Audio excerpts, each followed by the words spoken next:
It's not to be skipped.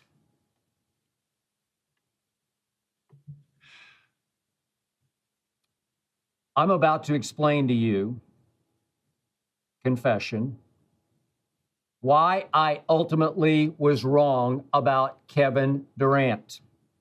Kevin bleepin' Durant.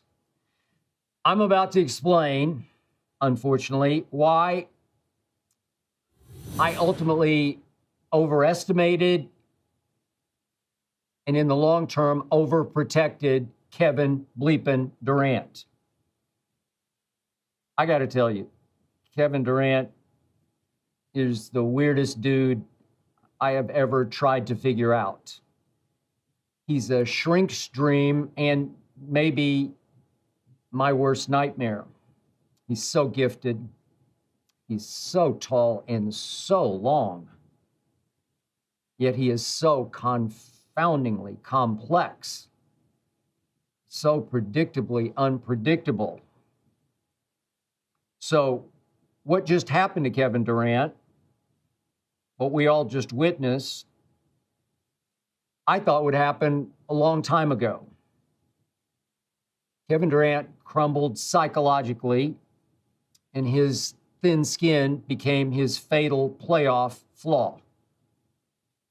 And he is the thinnest skinned superstar I have ever closely observed. I've said that many times on Undisputed. So let me walk you back through my background with Kevin Durant.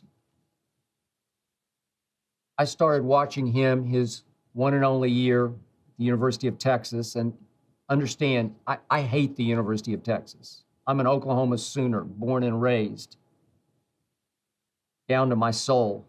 I don't like anything orange when it concerns the University of Texas. But I watched Kevin because I started to love Kevin even at the school I hated. Never seen anything quite like him. So tall, but so skilled. Such a mid-range jump shot. I'd never seen anything quite like it. I began to wonder, why would a kid from just outside Washington, D.C. decide to go play 1 year of basketball at Texas?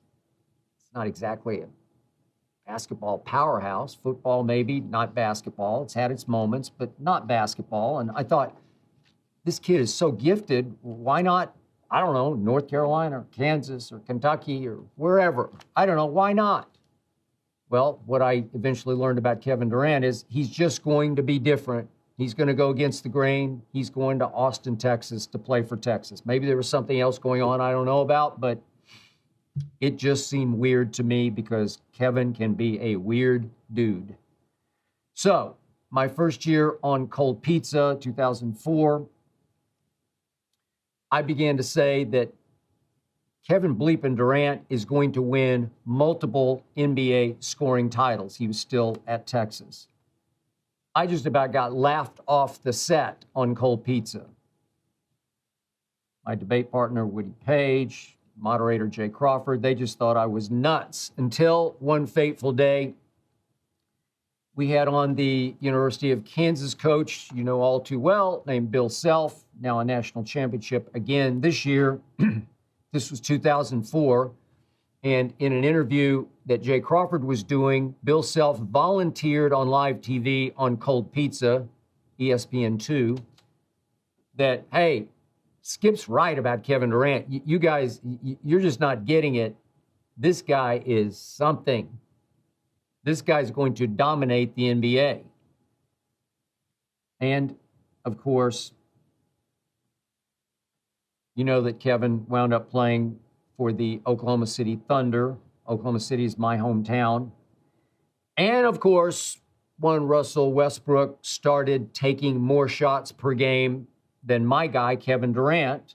And, of course, I started to call Russell Westbrook out for it on national TV because I just couldn't take it.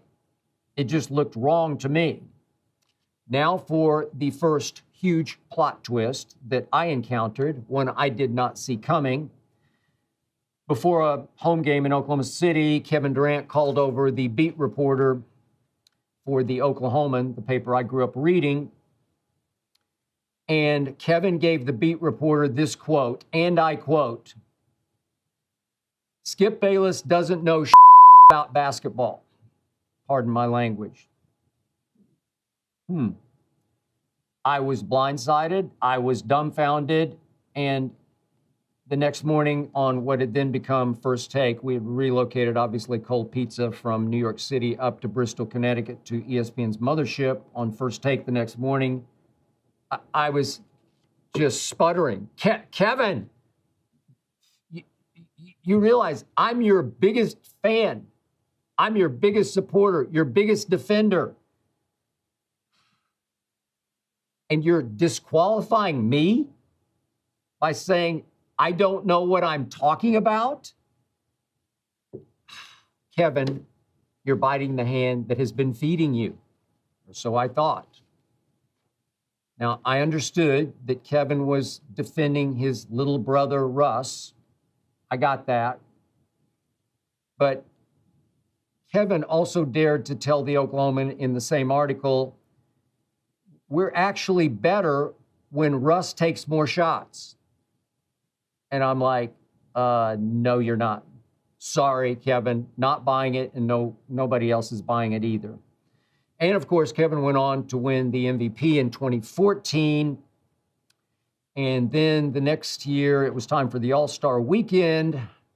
And on that Friday, which is interview day for all the superstars, Kevin Durant was speaking to dozens of reporters who had voted for him for runaway MVP.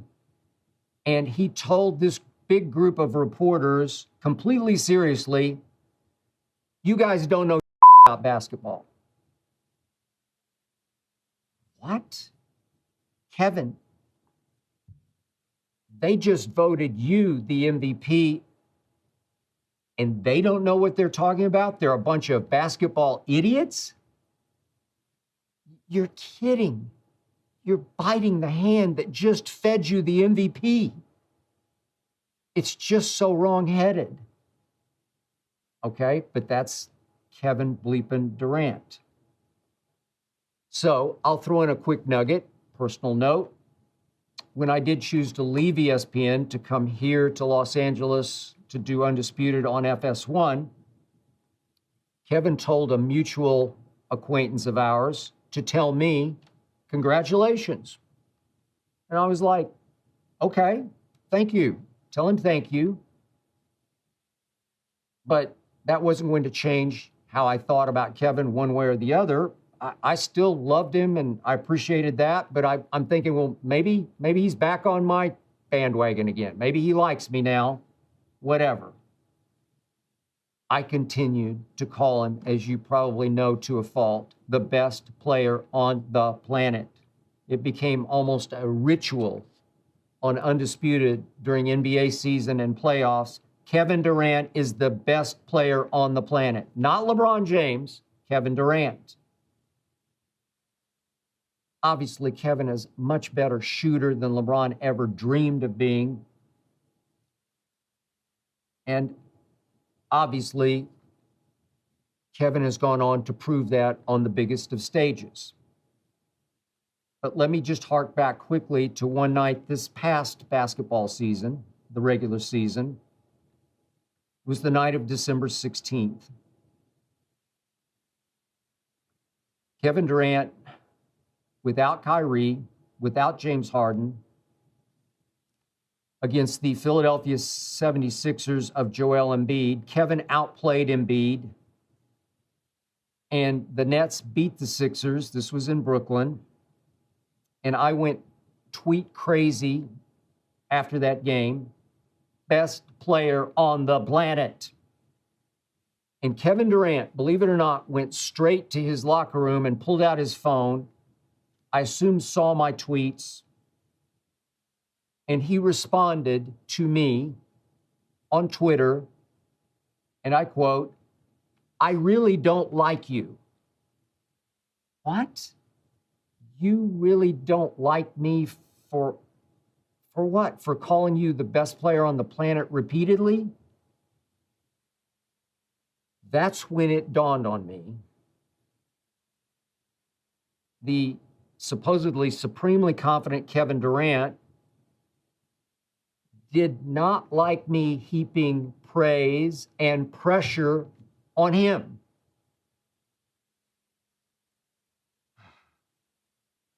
I was actually complimenting him too much in his eyes. And I was threatening what now started to appear to me to be very thin-skinned and fragile confidence inside the supremely confident Kevin bleepin' Durant. I know that's deep, but I believe that was starting to operate. And when I hark back on,